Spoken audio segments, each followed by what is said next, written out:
BJP ಅವರಿಗೆ ನಾನು ಇನ್ನೊಂದು ಒಂದು ಹೆಜ್ಜೆ ಮುಂದೆ ಹೋಗಿ ಹೇಳ್ತೀನಿ, ಅವ್ರಿಗೆ ಎಚ್ಚರಿಕೆಯನ್ನು ಕೊಡ್ತೀವಿ. ನಾವು ಸುಮ್ಮನೆ ಇಲ್ಲದೇ ಇರೋ ಮಾತುಗಳೆಲ್ಲ ಮಾತಾಡಿ, ಇವಾಗ ನೀವು ಹೇಳಿದ್ರಲ್ಲ ಆ ಮಾತುಗಳಲ್ಲಿ ಹೇಳೋಕ್ಕೂ ನನಗೆ ಬಯರಲ್ಲ. ಹಂಗೆಲ್ಲ ಹೇಳಿದ್ರೆ ಮಾತ್ರ ನಾವು ಸುಮ್ಮನೆ ಇರೋದಿಲ್ಲ. ನಾವು ಮಾತಾಡಿದ್ರೆ ಆಮೇಲೆ ಬೇರೆ ಥರ ಎಲ್ಲ ಆಗೋಗ್ಬಿಡುತ್ತೆ. ಅಂದರೆ ಅವ್ರದ್ದು ವಿಚಾರಗಳು ನನ್ನ ಹತ್ರ ಇದ್ದಾವೆ, ಯಾರ್ಯಾರು ಏನೇನು ಮಾತಾಡಿದ್ದಾರೆ, ನನ್ನ ಮುಂದೆ ಡಿಸ್ಕಷನ್ ಆಗಿರುವಂಥ ವಿಚಾರಗಳೆಲ್ಲ ನನ್ನ ಹತ್ರ ಇದ್ದಾವೆ.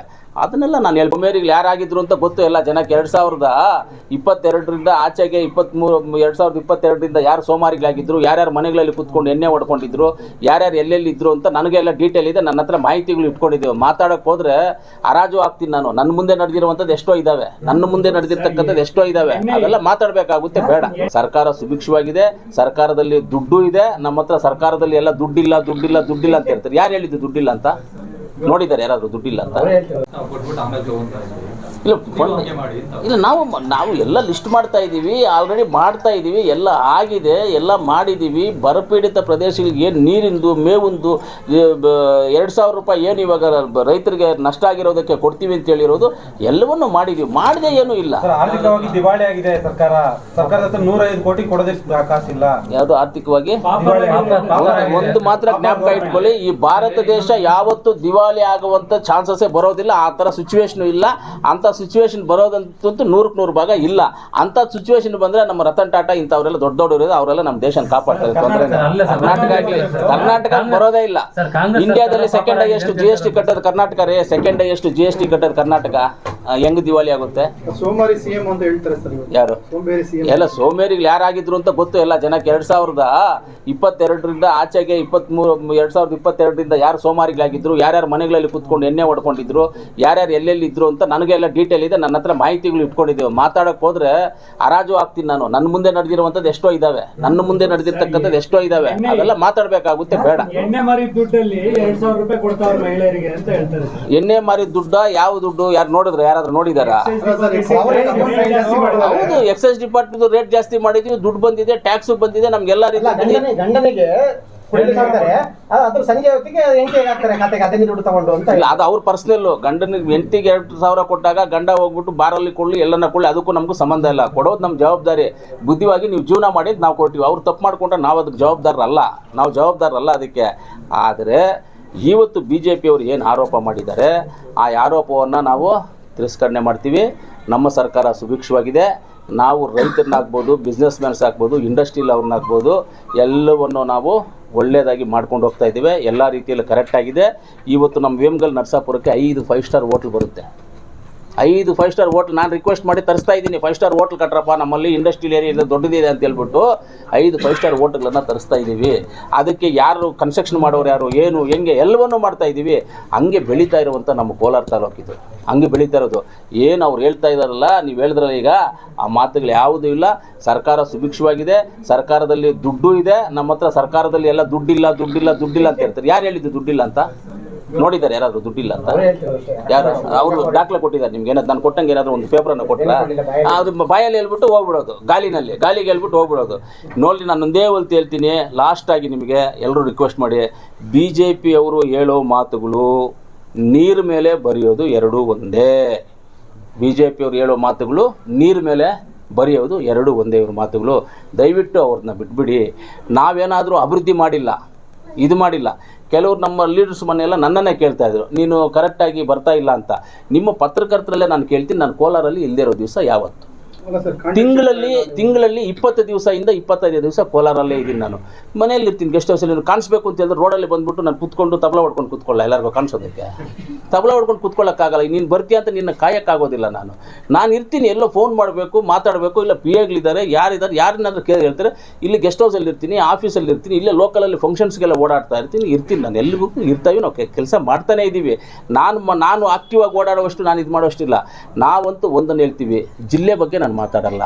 ಕೋಲಾರ ತಾಲೂಕಿನ ಬಗ್ಗೆ ಇನ್ಕ್ಲೂಡಿಂಗ್ ನಮ್ಮ 3 ಹೋಬಳಿ, ಉತ್ತೂರು, ಓಲೂರು, ಸುಗಟೂರು ಹೋಬಳಿ ಸೇರಿಸ್ಕೊಂಡು ಮಾತಾಡ್ತೀವಿ. ಯಾಕಂದರೆ ತಾಲೂಕು ನಮ್ಮ ಅಂಡರ್ಗೆ ಬರುತ್ತೆ. ಅಸೆಂಬ್ಲಿ ಕಾನ್ಸ್ಟಿಟ್ಯೂನ್ಸಿ ಶ್ರೀನಿವಾಸಪುರಕ್ಕೆ 2 ಹೋಬಳಿ ಹೋಗ್ಬೋದು, ಬಂಗಾರಪೇಟೆಗೆ ಒಂದು ಅಸೆಂಬ್ಲಿ ಕಾನ್ಸ್ಟಿಟ್ಯೂನ್ಸಿ 1 ಹೋಬಳಿ ಹೋಗ್ಬೋದು. ಆದ್ರೂ ನಾನು ಅದನ್ನು ಸೇರಿಸ್ಕೊಂಡು ಹೇಳ್ತೀನಿ. ಇಲ್ಲಿರ್ತಕ್ಕಂಥ ರೈತರಿಗಾಗ್ಬೋದು, ಯಾರಿಗೆ ಆಗ್ಬೋದು, ಏನೇ ಕರೆಂಟ್ ಆಗಲಿ, ನೀರಿನ ಸಮಸ್ಯೆ ಆಗಲಿ, ರೈತರಿಗೆ ಮೇವಿಗಾಗಲಿ, ಈ ಫಂಡ್ಸ್ ಇವತ್ತು 2,000 ರೂಪಾಯಿ ಇನ್ನೂ ಬರಬೇಕು, ಇನ್ನೂ ಬ್ಯಾಲೆನ್ಸ್ಗಳಿದ್ದಾವೆ, ಅದನ್ನೆಲ್ಲ ಹಾಕ್ಸೋವಂಥ ಜವಾಬ್ದಾರಿ ತಗೊಂಡು ಖಂಡಿತವಾಗ್ಲೂ ನಾನು ಮುಖ್ಯಮಂತ್ರಿಗಳ ಹತ್ರ ಕೂತ್ಕೊಂಡು ಮಾತಾಡ್ತೀವಿ. BJP ಅವರಿಗೆ ನಾನು ಇನ್ನೊಂದು ಒಂದು ಹೆಜ್ಜೆ ಮುಂದೆ ಹೋಗಿ ಹೇಳ್ತೀನಿ, ಅವ್ರಿಗೆ ಎಚ್ಚರಿಕೆಯನ್ನು ಕೊಡ್ತೀವಿ. ನಾವು ಸುಮ್ಮನೆ ಇಲ್ಲದೇ ಇರೋ ಮಾತುಗಳೆಲ್ಲ ಮಾತಾಡಿ, ಇವಾಗ ನೀವು ಹೇಳಿದ್ರಲ್ಲ ಆ ಮಾತುಗಳಲ್ಲಿ ಹೇಳೋಕ್ಕೂ ನನಗೆ ಬಯರಲ್ಲ. ಹಂಗೆಲ್ಲ ಹೇಳಿದ್ರೆ ಮಾತ್ರ ನಾವು ಸುಮ್ಮನೆ ಇರೋದಿಲ್ಲ. ನಾವು ಮಾತಾಡಿದ್ರೆ ಆಮೇಲೆ ಬೇರೆ ಥರ ಎಲ್ಲ ಆಗೋಗ್ಬಿಡುತ್ತೆ. ಅಂದರೆ ಅವ್ರದ್ದು ವಿಚಾರಗಳು ನನ್ನ ಹತ್ರ ಇದ್ದಾವೆ, ಯಾರ್ಯಾರು ಏನೇನು ಮಾತಾಡಿದ್ದಾರೆ, ನನ್ನ ಮುಂದೆ ಡಿಸ್ಕಷನ್ ಆಗಿರುವಂಥ ವಿಚಾರಗಳೆಲ್ಲ ನನ್ನ ಹತ್ರ ಇದ್ದಾವೆ. ಅದನ್ನೆಲ್ಲ ನಾನು ಹೇಳ್ತೀನಿ. ಆಗಿದೆ, ಡಿಸ್ಪೋಸ್ ಆಗಿದೆ. ಮೊನ್ನೆ BJP ಗೌರ್ಮೆಂಟ್ ಇತ್ತಲ್ಲ, ಮಾಡ್ಬಿಡೋದು ಅವರು ಎಲ್ಲ ಕರ್ನಾಟಕದ ಅಂತ ಮಾಡ್ಬಿಡೋದು. ಹಂಗಾದ್ರೆ ಮಾಡೋದಿದ್ರೆ ಯಾಕೆ ಮಾಡಿಲ್ಲ ಅವರು? ಇವತ್ತು ಕೇಸ್ ನಡೀತಾ ಇಲ್ವಾ?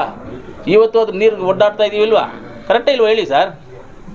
ಇಷ್ಟು ಇವತ್ತು ನಾನು ಫೈನಲ್ ಆಗಿ ನಾನು ತಮ್ಮೆಲ್ಲರಿಗೂ ಮನವಿ ಮಾಡೋದಿಷ್ಟೇ, ದಯವಿಟ್ಟು BJP ಅವರು ಹೇಳಿರೋ ಮಾತುಗಳನ್ನ ಯಾರು ನಂಬೇಡಿ. ನಿಮಗೆ ಬೇಕಂದರೆ ಈ ದಾಖಲೆಗಳನ್ನ ತೊಗೊಂಡೋಗಿ ಇನ್ನೂ ಏನಾದರೂ ದಾಖಲೆ ಬೇಕಂದ್ರೂ ಕೊಡ್ತೀವಿ. ನಾವು ಯಾವುದೇ ರೈತರು, ನಮ್ಮ ಕೋಲಾರಲ್ಲಿ ಯಾವ ರೈತರು ಬಂದುಬಿಟ್ಟು ಎಲ್ಲಿ ಗಲಾಟೆ ಮಾಡಿ ಸ್ಟ್ರೈಕ್ ಮಾಡಿ ಏನೂ ಮಾಡ್ತಾ ಇಲ್ಲ. ನಾವು ಆದಷ್ಟು ಎಷ್ಟು ಮ್ಯಾಕ್ಸಿಮಮ್ ನಾವು ಕೈಲಾಗುತ್ತೋ ಅಷ್ಟು ರೈತರಿಗೆ ಸಪೋರ್ಟ್ ಮಾಡ್ಕೊಂಡು ಹೋಗ್ತಾ ಇದ್ದೀವಿ. ಈ ದೇಶದಲ್ಲಿ ರೈತರನ್ನು ಕಾಪಾಡಿಕೊಳ್ಳುವಂಥದ್ದು ನಮ್ಮ ಜವಾಬ್ದಾರಿಯಾಗಿದೆ. ಈ ದೇಶದಲ್ಲಿ ರೈತರು ಇಲ್ಲದೆ ಇದ್ದರೆ ನಮ್ಗೆ ಊಟ ಸಿಗೋದಿಲ್ಲ. ಈ ದೇಶದಲ್ಲಿ ಕೊರೋನಾ ಬಂದಾಗ ನಾವೆಲ್ಲ ಹುಡುಕಾಡಿದ್ದು, ಊಟದಕ್ಕೋಸ್ಕರ ಹುಡುಕಾಡಿದ್ದು, ಅಕ್ಕಿಯಲ್ಲಿ ರಾಗಿಯಲ್ಲಿ ಇದಂತೆ ಹುಡುಕಾಡಿದ್ವಿ. ನಾವು ಇಷ್ಟೆಲ್ಲ ನಾವು ಮಾಡ್ಕೊಂಡಿದ್ದಾಗ ಇವತ್ತು ರೈತರನ್ನ ಯಾರಾದರೂ ವ್ಯಾಮರಿಸ್ತಾರ? ರೈತರಿಗೆ ಯಾರಾದರೂ ಮೋಸ ಮಾಡೋರು ಇವ್ರಿ BJP ಅವ್ರಿಗೆ. ದಯವಿಟ್ಟು BJP ಅವ್ರಿಗೆ ಮಾಡೋರು, ನಾವೆಲ್ಲ ರೈತರಿಗೆ ಮೋಸ ಮಾಡೋರು. ಸ್ವಾತಂತ್ರ್ಯ ಬಂದಾಗಿಂದನೂ ಕಾಂಗ್ರೆಸ್ ಪಾರ್ಟಿ ರೈತರನ್ನ ಕಾಪಾಡ್ಕೊಂಡು ಬಂದಿದೆ. ಸ್ವಾತಂತ್ರ್ಯ ಬಂದಾಗ ಬ್ರಿಟಿಷ್ ಅವ್ರು ನಮ್ಗೆ ಏನು ಬಿಟ್ಟು ಹೋದರು? ಅವತ್ತು ಏನಿತ್ತು ನಮ್ಮ ಪರಿಸ್ಥಿತಿ? ಇವತ್ತು ಯಾವ ಮಟ್ಟಕ್ಕೆ 2014 ಯಾವ ಮಟ್ಟಕ್ಕೆ ತೊಗೊಂಬಂದಿದ್ರಿ? 2014 ತಾನೇ ಇವರು BJP ಅವ್ರು ಬಂದಿದ್ದು ಸರ್ಕಾರ. ಆವತ್ತರೂ ಯಾವ ಲೆವೆಲ್ಗೆ ಬಂದಿತ್ತು ಇಂಡಿಯಾ? ಏನಾದರೂ ಯಾವತ್ತಂದ್ರೆ ಕಷ್ಟ ಕಾಲದಲ್ಲಿ ಸಿಕ್ಕಾಕೊಂಡಿದ್ದೀವ? ದುಡ್ಡಿಲ್ಲದೆ ಇತ್ತ, ಅಕ್ಕಿ ಇಲ್ಲದೆ ಇತ್ತ, ಊಟ ಇಲ್ಲದೆ ಇತ್ತ, ನೀರಿಲ್ಲದೆ ಇತ್ತ, ಏನಿತ್ತು? ಎಲ್ಲವನ್ನೂ ನಡ್ಕೊಂಡು ಬರ್ತಾ ಇದೆ. ಈಕ್ಯುವೇಟರ್ ಸಿಸ್ಟಮ್ ಪ್ರಕಾರ 20 ವರ್ಷಕ್ಕೆ ಒಂದು ಸಲ ಬಂದುಬಿಟ್ಟು ಒಂದು ಈಕ್ಯುವೇಟರ್ ಸಿಸ್ಟಮ್ ತಿರುಗಬೇಕಂದ್ರೆ 20 ರಿಂದ 25 ವರ್ಷ ಆಗುತ್ತೆ. ಆ 20 ರಿಂದ 25 ವರ್ಷ ಆ ಮಳೆಗಾಲ ಹಾಗೆ ಸಿಸ್ಟಮ್ ಆಗುತ್ತೆ. ಈ 20 ವರ್ಷ ಚೆನ್ನಾಗಿ ಮಳೆ ಬರುತ್ತೆ, ಆಮೇಲೆ 20 ವರ್ಷ ಕಮ್ಮಿ ಆಗುತ್ತೆ ಮಳೆ ಬರುತ್ತೆ. ಅದು ಲೂಟಿ ಹೊಡೆದ್ರೆ ಎಲ್ಲಿಟ್ಟಿದ್ದೀವಿ ಅದನ್ನು ತೊಗೊಳಕ್ಕೆ ಹೇಳಿ ಅವ್ರನ್ನೇ. ನಾವು ಲೂಟಿ ಹೊಡಿ ಇಟ್ಕೊಂಡಿದ್ದೀವಲ್ಲ ಕಾಂಗ್ರೆಸ್ ಅವರು, ಅದನ್ನು ಅವರೇ ತೊಗೊಳಕ್ಕೆ ಹೇಳಿ, ಇಲ್ಲ ತೋರ್ಸೋಕ್ಕೆ ಹೇಳಿ, ಎಲ್ಲಿದೆ ಅಂತ ತೋರ್ಸೋಕ್ಕೆ ಹೇಳಿ. ಇಲ್ಲ ನಿಮ್ಮ ಕೈಯಲ್ಲಿ ಸರ್ಕಾರ ಇದೆಯಲ್ಲ, ED ಇದೆ, ಇನ್ಕಮ್ ಟ್ಯಾಕ್ಸ್ ಇದೆ, ಯಾರು ಇದಾರಲ್ಲ ಅವ್ರನ್ನೆಲ್ಲ ಕಳಿಸಿ ರೈಡ್ ಮಾಡಿಸಿ. ಈಗ ಅಧಿಕಾರಿಗಳು ಕಾಂಗ್ರೆಸ್ನವರು ಕೈಗೊಂಬೆ ಆಗಿದ್ದಾರೆ. ಈಗ ನಿಮ್ಗೆ ಈಗ DC ಅವರು ಇನ್ಫಾರ್ಮೇಶನ್ ಕೊಟ್ಟಿದ್ದಾರೆ ಸರ್. ಹೌದು. ಆದ್ರೆ ನಾವು ಒಬ್ಬ ವಿರೋಧ ಪಕ್ಷ ನಾಯಕ ಬಂದಾಗ DC ಬರಲ್ಲ, ಫೋನ್ ಮಾಡಿದ್ರೆ ಸ್ಟಾಪ್ ಮಾಡ್ಕೊಂತಾರೆ. ಇದು ಅದು ಅವ್ರದ್ದು ಏನೋ ಇರ್ಬೋದು, ನನಗೆ ಗೊತ್ತಿಲ್ಲ. DC ಅವರು ನನಗೆ ಮಾಹಿತಿ ಕೊಟ್ಟಿರೋದಲ್ಲ, ನಾನು ಫೋನ್ ಮಾಡಿ ತರಿಸ್ಕೊಂಡಿದ್ದು. ಅವ್ರು ಫೋನ್ ಮಾಡೋದು ಸ್ವಿಚ್ ಆಫ್ ಮಾಡಿದ್ದಾರೆ. ನಾನು ಫೋನ್ ಮಾಡಿ ತರಿಸ್ಕೊಂಡಿದ್ದೆ. ಸ್ವಿಚ್ ಆಫ್ ಮಾಡಿದ್ದಾರೆ. ಅದು ಇರ್ಬೋದೇನೋ ಗೊತ್ತಿಲ್ಲ, ಏನೋ ಮೀಟಿಂಗ್ ಅಲ್ಲಿ ಇರ್ತಾರೆ DC ಅವರು, ಏನೋ ಇರ್ಬೋದು, ಹೇಳಕ್ಕಾಗಲ್ಲ. ಮತ್ತೆ KC ವ್ಯಾಲಿ ನೀರ್ನ ಕೋಲಾರ ಜಿಲ್ಲೆ ಹರಿಸಿ ಮತ್ತೆ ನೀರ್ನ ಮತ್ತೆ ಭೂಮಿನ ಹಾಳು ಮಾಡಿದ್ದಾರೆ ಕಾಂಗ್ರೆಸ್ ಸರ್ಕಾರದವರು ಅಂತ ಆರೋಪ ಮಾಡಿದ್ದಾರೆ. ವರ್ಲ್ಡ್ ವಿಶ್ವಸಂಸ್ಥೆ ಅವರೇ ಈ ಪ್ರಾಜೆಕ್ಟನ್ನು ನೋಡಿ ಒಳ್ಳೆ ಕೆಲಸ ಮಾಡಿದರೆ, ಈ ಪ್ರಾಜೆಕ್ಟನ್ನು ಬೇರೆ ದೇಶಗಳನ್ನ ನಾವು ಇಂಪ್ರೂವ್ಮೆಂಟ್ ಮಾಡಬೇಕು ಅಂತ ಅವರು ಒಂದು ಲೆಟರ್ ಕೊಟ್ಬಿಟ್ಟು ಹೋಗಿದ್ದಾರೆ. ಯಾರೋ ವಿಶ್ವಸಂಸ್ಥೆ ಅವರು ಕೊಟ್ಬಿಟ್ಟು ಹೋಗಿದ್ದಾರೆ. ಇನ್ನು ಇದಕ್ಕಿಂತ ಆನ್ಸರ್ ಏನು ಬೇಕು ಇವ್ರಿಗೆ? ಸರಿ, KC ವ್ಯಾಲ್ವಿಯಿಂದ ಇವತ್ತು ನರಸಾಪುರ ಕೆರೆಯಲ್ಲಿ ನೀರಿದೆ. ನರಸಾಪುರ ಊರಲ್ಲಿ ಹೋಗಿ ನೀವು ಇನ್ಸ್ಪೆಕ್ಷನ್ ಮಾಡ್ಕೊಳ್ರಿ. ಏನಾದರೂ ಜನಗಳಿಗೆ ಏನಾದರೂ ತೊಂದರೆ ಆಗಿದೆಯಾ, ಕಾಯಿಲೆಗಳು ಬಂದಿದ್ದಾವಾ, ಇನ್ನೂ ತಪ್ಪು ಹಿಂಗೆ ಆಗ್ಬಿಟ್ಟವ್ರೆ ಎಲ್ಲ, ಗೊತ್ತಾ?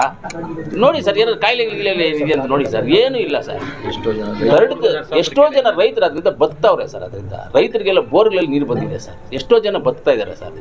ಅದನ್ನು ಹೋಗ್ಬಿಟ್ಟು ಇದಿಲ್ಲ ಅದಿಲ್ಲ ಅದೇನೋ ಅಂತ ಸರ್, ಥರ್ಡ್ ರೇಟ್ ಟ್ರೀಟ್ಮೆಂಟ್ ಮಾಡಬೇಕು ಅನ್ನೋದು ನಮ್ಮದು ವಾದ ಇದೆ ಸರ್. ಇವತ್ತು 240 mld ನೀರು ಬರ್ತಾ ಇದೆ ಸರ್. ನಾವು ಥರ್ಡ್ ರೇಟ್ ಟ್ರೀಟ್ಮೆಂಟ್ ಏನಾದರೂ ಮಾಡಿದ್ರೆ ಡ್ರಿಂಕಿಂಗ್ ವಾಟರ್ ಆಗುತ್ತೆ. ಥರ್ಡ್ ರೇಟ್ ಟ್ರೀಟ್ಮೆಂಟ್ ಅನ್ನೋದು ಡ್ರಿಂಕಿಂಗ್ ವಾಟರ್ಗೆ ಬರುತ್ತೆ. ಅದು ಆವಾಗ ಏನಾಗುತ್ತೆ, 40 mld ಸಿಗುತ್ತೆ ಸರ್. ನರಸಾಪುರ ಸರೌಂಡಿಂಗ್ ಏರಿಯಾ ಬಿಟ್ಟು ಕೋಲಾರವರೆಗೂ ಬರಲ್ಲ ಸರ್ 40 mld ನೀರು. ಇವಾಗ ನಾವು ಡ್ರಿಂಕಿಂಗ್ ವಾಟರ್ ಅಲ್ಲ ಸರ್, ಅದು ಗ್ರೌಂಡ್ ವಾಟರ್ ರೀಚಾರ್ಜ್ ಮಾಡೋದಕ್ಕೆ ಸರ್. ರೈತರಿಗೆ ಬೋರ್ವೆಲ್ಗಳು ಇಂಥದ್ದು ರೀಚಾರ್ಜ್ ಆಗಲಿ ಅಂತ ಮಾಡ್ತಾ ಇರುವಂಥ ಕಾನ್ಸೆಪ್ಟ್ ಸರ್ ಅದು. ಅದ್ರದ್ದು ಬಂದ್ಬಿಟ್ಟು ಇವಾಗ 240 mld ಬರ್ತಾ ಇದೆ ಸರ್. ನಾವು ಥರ್ಡ್ ರೇಟ್ ಟ್ರೀಟ್ಮೆಂಟ್ ಮಾಡಿದ್ರೆ 40 mld ಬರಲ್ಲ. ಇವಾಗ ಏನಂದ್ರೆ ಸ್ವಲ್ಪ ವೆಯ್ಟ್ ಮಾಡಿ ಸರ್, ಇನ್ನೊಂದು 3 ವರ್ಷ ವೆಯ್ಟ್ ಮಾಡಿ ಸರ್. ಎತ್ತಿನ ಒಲೆ ನೀರು ಬಂದು ಇಲ್ಲ ಬರ್ತಾ ಇದ್ದು